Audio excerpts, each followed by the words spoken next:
Welcome back. I'm Rajan Patel, and here's all you need to know about Iraqi Kurdistan after the referendum. First, some vocab. Parliament, the supreme legislative body of a usual major political unit that is a continuing institution comprising a series of individual assemblages. Referendum, the principle or practice of referring measures proposed or passed by a legislative body, etc., to the vote of the electorate for approval or rejection.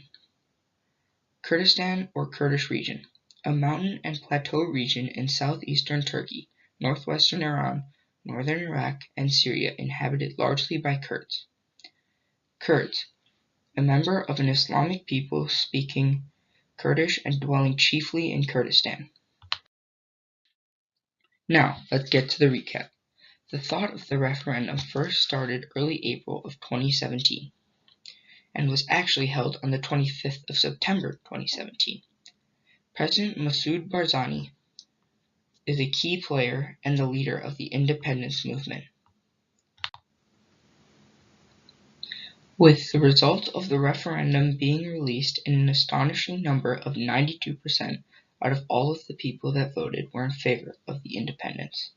Unfortunately, Iraq is not too keen to take place. In Kurdistan lies a huge oil deposit, which you might know the Middle East is well known for. If Kurdistan secedes, they will take the deposit with them, so it is in Iraq's best interest to make sure that doesn't happen. Iran and Turkey aren't pleased with the turnout either, but their main concerns are mentioned after the results of the vote. Turns out that the aftermath of the election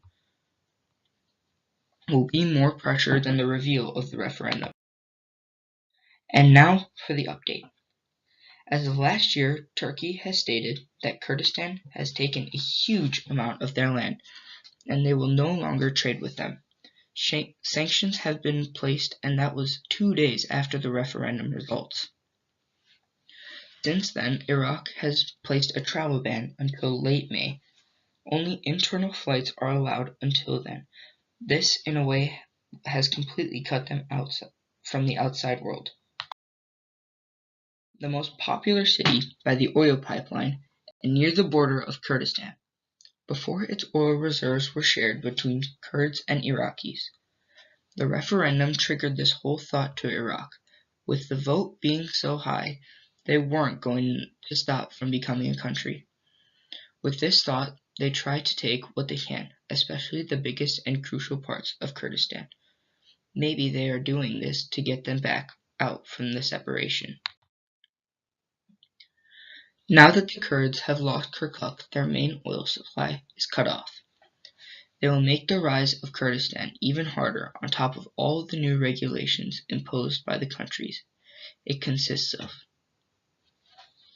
Current President Masoud Barzani has already said to step down when the next election comes about. He knew running the referendum was a huge risk. Independence, so he had to follow through. Holding the referendum backfired so badly. The referendum and its results were supposed to motivate the Kurds, instead bringing a halt to the movement. After the referendum and all of the restriction being put on the Kurds is humiliating for them. After the reply to the referendum, he was unofficially voted off because of his huge failure.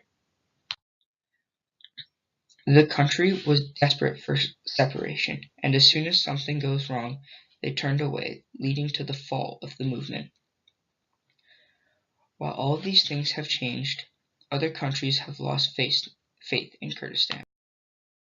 Few countries thought it was a good idea to go through with the vote because of the risks being run. It will stay like this for a while, and some of the things in place will take time to recover from. Thanks for watching. Any questions?